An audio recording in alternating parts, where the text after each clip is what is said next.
Hey, what is going on YouTube? So a few things that we have going on here at the shop. Redoing the intake manifold. I'm waiting until the one with P2R comes out, but paint was starting to peel, so I'm like, why not? I'll go ahead and repaint this one. That way it doesn't look all grungy when I'm going to places. Also, I'm painting the top plate silver down here. Sorry. So just to add a little bit different look. I mean, it was all black before, so it's not really a huge deal, but I was tired of it looking all grungy. But what I really wanted to talk to you all about, I replaced the EGR plate. I'm going to pretty much a black and gold scheme and billet inside of the engine bay.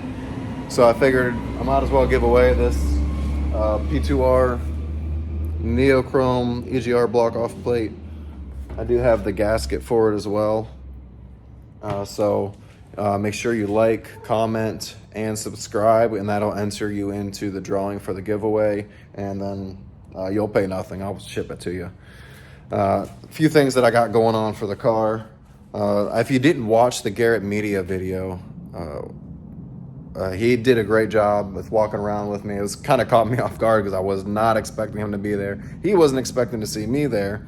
So that was great that we got to meet up, and we're planning some future stuff to meet up in the near future. But so what we're doing with everything, we're going pretty much P2R everything, obviously. I mean, pretty much says it right there. But everything in the motor is going to be all P2R. We're going P2R headers. We're doing high compression pistons. We're redoing the rods. We're going E85. For the heads, they're going to be fully built, not all the way up to like the brass inserts, because it's kind of a little excessive for what I'm doing. But we're going to be getting the new billet camshaft when it comes out.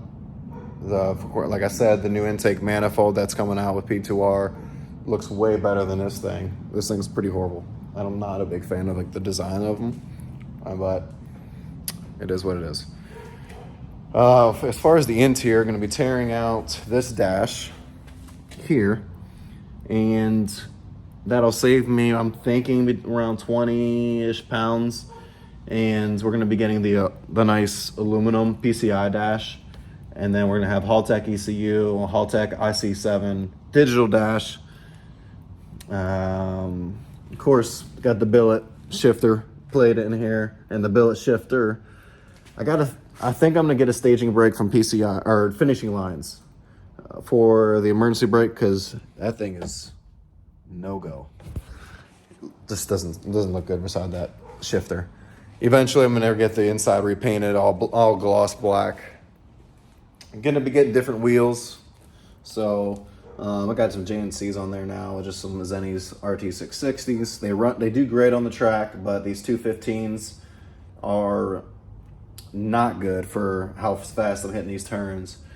This back end just be going crazy. Of course, when I do all the PCIs, spherical bearings all the way around, that's going to help out a ton with my cornering. And then coilovers, I'm looking at going Annex.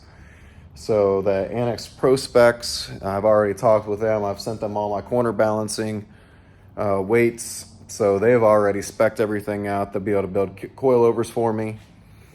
I think I'm going to get rid of the rear bumper.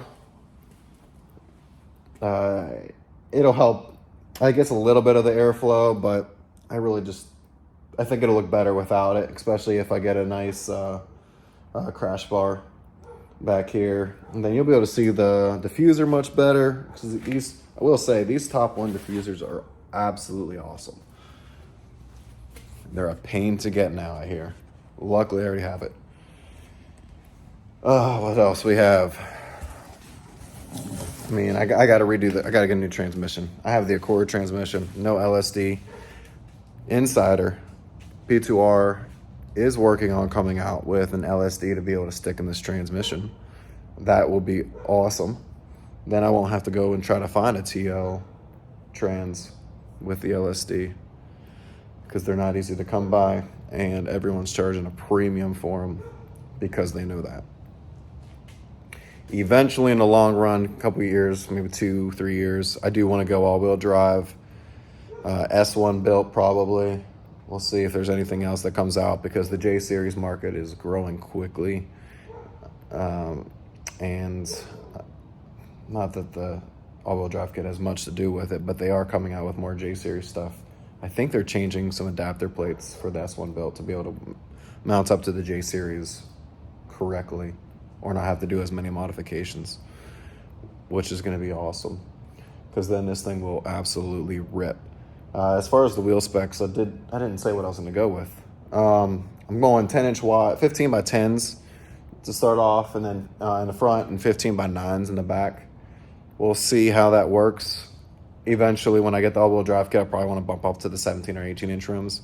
The reason I'm not doing it now, it's a little bit of weight savings. It's a good amount of weight savings, actually. And the clearances are a little bit more difficult to work out.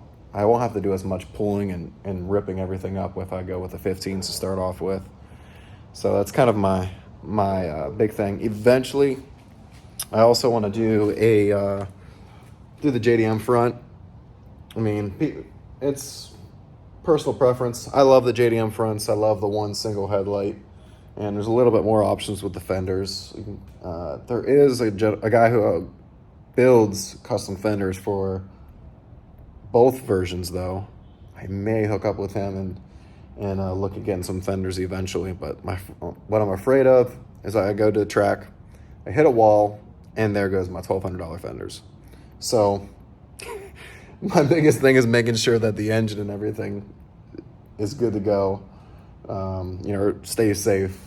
Everything else is fairly replaceable to an extent. But yeah, I mean, I gotta get I gotta get a passenger seat in here as well because some tracks require it, and my daughter wants to be able to ride with me. Going out to a car meet or something. But don't forget to like, subscribe. That way you can get entered to win the Neochrome Egr Blockoff plate. Like I said, shipping will be free. You won't have to pay nothing. I'm just trying to build the YouTube channel and keep you all tuned in on this build. So appreciate you all tuning in, and feel free to comment below. I'll answer any questions you have. If you have any recommendations or what you would like to see, let me know, and we'll see what we can do. Thanks. Talk to y'all later.